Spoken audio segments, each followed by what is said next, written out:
A Itália vive seu pior momento desde o fim da Segunda Guerra Mundial. O país é hoje o mais afetado pelo novo coronavírus.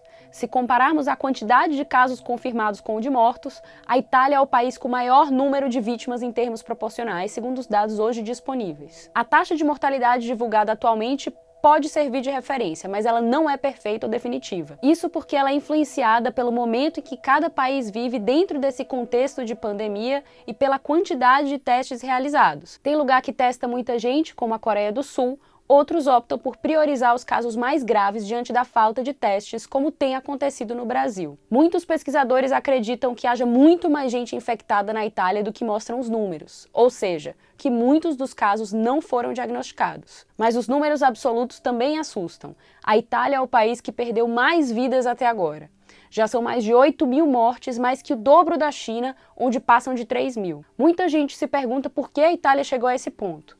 Eu sou Camila Veras Mota, repórter da BBC News Brasil em São Paulo, e nesse vídeo vamos mostrar o que acontece no país em que a Covid-19 matou mais gente até agora. Bom, o governo do primeiro-ministro Giuseppe Conte tomou medidas mais drásticas para conter o vírus quando a Itália já tinha mais de 400 mortes e as infecções já eram difíceis de rastrear. Além disso, as medidas de isolamento social, consideradas cruciais para conter a pandemia, foram tomadas de maneira gradual. Primeiro, as escolas foram fechadas e houve estímulo para o trabalho em casa, mas muitas fábricas e empresas continuaram funcionando. Especialistas acreditam que isso permitiu que o contágio continuasse acontecendo e de maneira rápida, principalmente na Lombardia, no norte da Itália. A região é densamente povoada em um polo econômico importante e foi um desafio para a atividade por lá. Com uma população de mais de 10 milhões de habitantes, a Lombardia também é uma das regiões mais ricas da Itália.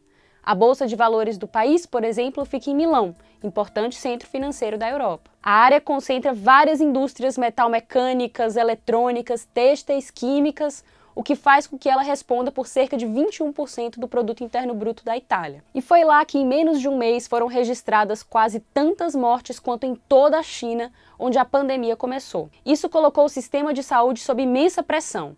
Havia pouca preparação para enfrentar uma pandemia, mesmo com o sistema de saúde de padrão europeu. Com milhares de infecções por dia, muitos precisam de hospitalização ao mesmo tempo, mas não há médicos ou espaço suficiente nas unidades de terapia intensiva. Em muitos casos também já não há respiradores disponíveis, usados para tratar pacientes com quadros mais graves. A Itália tentou adquirir esses equipamentos, mas em uma situação de pandemia, todos os países afetados precisam das mesmas coisas ao mesmo tempo e isso torna tudo mais difícil. A OMS também reforçou que a proteção dos profissionais de saúde é fundamental nesse momento. E na Itália, os próprios médicos relatam que não têm todo o equipamento necessário para evitar o contágio enquanto cuidam dos pacientes. Isso fez com que milhares de médicos, enfermeiros e outros profissionais de saúde acabassem infectados com o vírus. Isso é como perder seus principais soldados em uma guerra ou enviá-los para lutar sem armas. Bom, essa situação também contribuiu para o caos nos hospitais, lotados de pacientes com a Covid-19, porque há menos profissionais para fazer frente a essa crise. Além disso, quem está saudável precisa fazer turnos mais longos e mais árduos,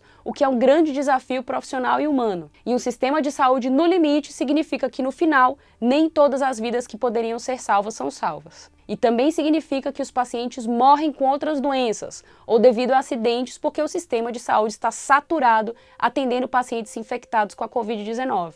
Outro ponto importante é que, embora não seja um consenso, vários especialistas também associam a alta mortalidade por coronavírus na Itália ao fato de o país ter uma população com alta taxa de idosos. São quase 14 milhões de pessoas com mais de 65 anos, representando aí cerca de 22% da população. No Brasil, para vocês terem uma ideia, a projeção do IBGE é que os idosos respondam por 9,8% da população neste ano. A idade média na Itália é de 45,7 anos, bem acima dos 38,3 anos dos Estados Unidos, que atualmente é o terceiro país com mais mortes. Isso é importante porque os pesquisadores que trabalham com a Covid-19 apontam que a taxa de mortalidade aumenta com a idade. Na Itália, 85% das mortes ocorreram em pacientes com mais de 70 anos. O certo é que após o aumento devastador de mortes no país, Vários cientistas e médicos têm entrado em contato com colegas em países vizinhos ou naqueles em que o coronavírus começa a se espalhar para que eles tomem medidas a tempo e limitem de forma mais drástica o contato social. Segundo os especialistas, essa ainda é a forma mais eficaz para enfrentar essa pandemia e salvar vidas. Eu fico por aqui. Se você gostou desse vídeo, deixa seu comentário, siga a BBC News Brasil nas redes sociais e acompanhe nossa cobertura dessa crise